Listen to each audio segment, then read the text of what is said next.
दो। दुहाई है महाराज, दुहाई है।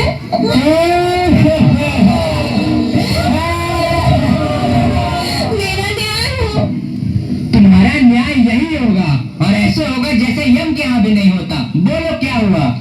महाराज, कल्लू बनिया की दीवार गिर पड़ी, सो मेरी बकरी उसके नीचे दब गई। दुहाई है महाराज, मेरा न्याय हो। मंत्री, जाओ अभी कल्लू बनिया की दीवार को ले आओ। महाराज, दीवार नहीं लाई जा सकती। मंत्री, उसके भाई, लड़के, दोस्त जो भी मिले उसे पकड़ लाओ। अरे महाराज, दीवार एक चोर की होती है, उसका कोई भाई बेटा नहीं होता।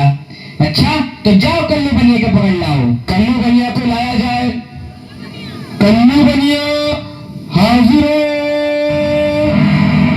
महाराज की जय हो। क्यों रे बनिए, पुदीने की धनिये, इसकी चक्री कैसे मर गई? बोल। महाराज, चक्री नहीं बकरी। हाँ वही यार।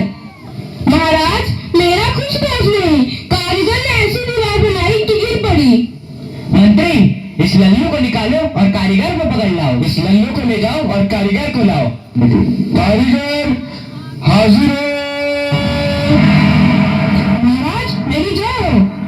क्यों रे कारीगर, तेरे दीवार ऐसी क्यों बनाई कि दीवार गिर गई और मकड़ी मर गई? बोल। महाराज, मेरा कुछ कसूर नहीं, उस चूने वाले ने ऐसा भोगा चूना बनाया कि दीवार गिर पड़ी।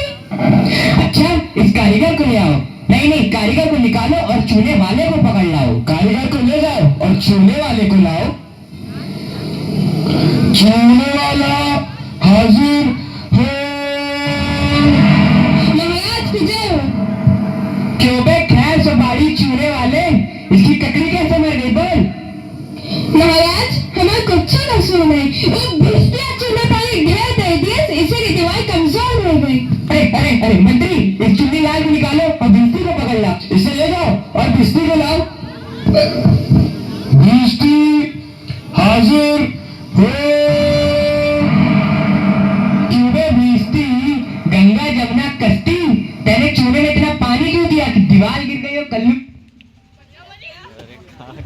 नहीं, उस कसाई ने मशक इतनी बड़ी बना दी कि उसमें पानी ज्यादा आ गया। महाराज, मुझे माफ करो महाराज। मंत्री, इस भिस्ती को निकालो और कसाई को पकड़ लाओ। भिस्ती को ले जाओ यार, कसाई को लाओ।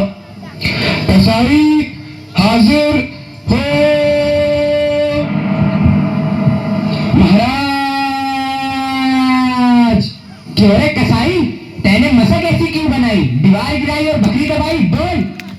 महाराज, गड़ैया ने कटरे पर ऐसी बड़ी भीड़ मेरे हाथों बेची कि उसकी मशक ही बड़ी बन गई। मंत्री, इस खबीज के बच्चे को निकालो और जाओ गड़ैया को ले आओ। इसे ले जाओ और गड़ैया को लाओ। गड़ैया हाजिर हो। महाराज की जय हो।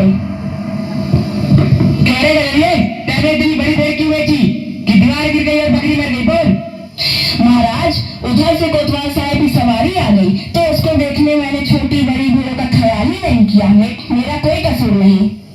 मंत्री, इसे निकालो और कोतवाल को अभी पकड़ लाओ। इसे ले जाओ और कोतवाल को लाओ। कोतवाल हाजिर हो। महाराज जय हो। महाराज, क्यों बे कोतवाल, तेने सवारी इतने धूमधाम से क्यों निकाली कि गदड़िये ने गड़बड़ा कर बड़ी भीड़ बेच दी, जिससे बकरी गिर गई और कल्लू बनिया दब गया? मेरा कोई कसूर नहीं, मैं तो शहर के इंतजाम के वास्ते गया था। ये नहीं, तुमने तो धूम से सवारी क्यों निकाली? क्यों निकाली तुमने सवारी धूम से? महाराज महाराज महाराज कुछ नहीं। मंत्री, इस कोतवाल को अभी फांसी पे चढ़ा दो। दरबार बर्खास्त। सैनिकों, इसे फांसी पे चढ़ा दो। नहीं महाराज, ये नहीं महाराज।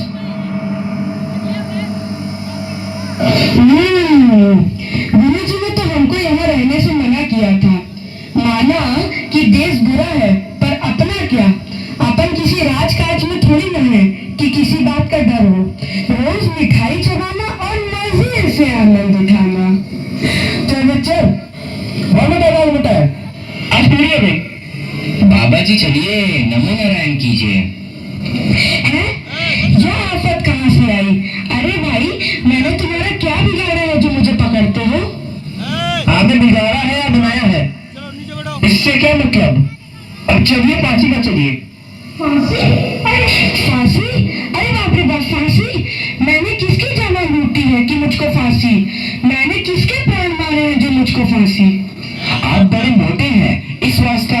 फांसी होगी। मोटे होने से फांसी? ये कहाँ का नया है?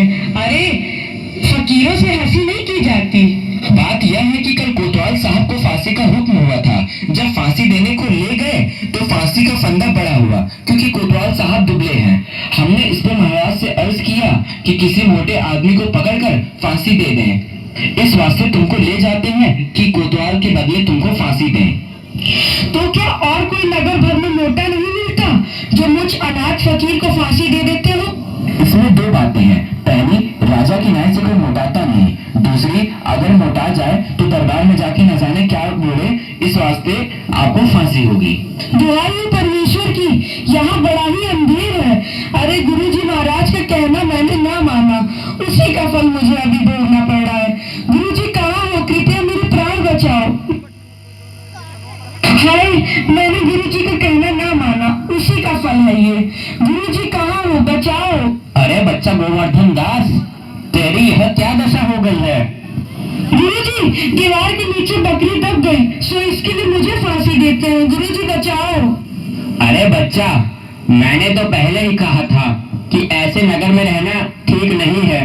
तूने मेरा कहना नहीं सुना। कोई चिंता नहीं, नारायण सब समर्थ हैं। और सुनो, मुझे मेरे शिष्य को एक उपदेश देना है। तुम लोग तभी किनारे हो जाओ, और अगर मेरा कहना नहीं सुने तो समझ लो। नहीं महाराज, हम लोग आप बेशक उपदेश दीजिए। तब तो गुरुजी हम ही फांसी चढ़ेंगे। नहीं बच्चा, मुझको चढ़ने दे। नहीं गुरुजी, हम फांसी चढ़ेंगे। नहीं बच्चा, हम इतना समझाया नहीं मानता। हम बुढ़े भाई, हमको चढ़ने दे। अरे भाई, यह क्या माजरा है? कुछ समझ नहीं पड़ता। हम भी नहीं समझ सकते कैसी गड़बड़ है। क्या गोलमाल है? महाराज, गुरु कहता है मैं फांसी चढ़ूंगा, शिष्य कहता है मैं फांसी चढ़ूंगा। बाबू जी, आप काहे को फांसी चढ़ना चाहते हो? महाराज, इस वक्त ऐसी साइट है कि जो मरेगा सीधा वैकुंठ जाएगा। अरे बाबा जी, तब तो हम भी फांसी चढ़ेंगे। हमको तो रुको ना, हम ही फांसी चढ़ेंगे। अरे द्वार तो हमारी वजह से गिरी थी, फांसी तो हम चढ़ेंगे। राजा कौन? आप सरकार। तो बैकुंठ जाने का हक किसका? आप सरकार। तो मंत्री चढ़ाओ उनका फांसी। चलिए महाराज। जहाँ ना धर्म, ना बुद्धि, ना नीति, ना सूजन समाज, तो ऐसी अपूही नसे जैसे चौपट राज। अंधेरे नगरी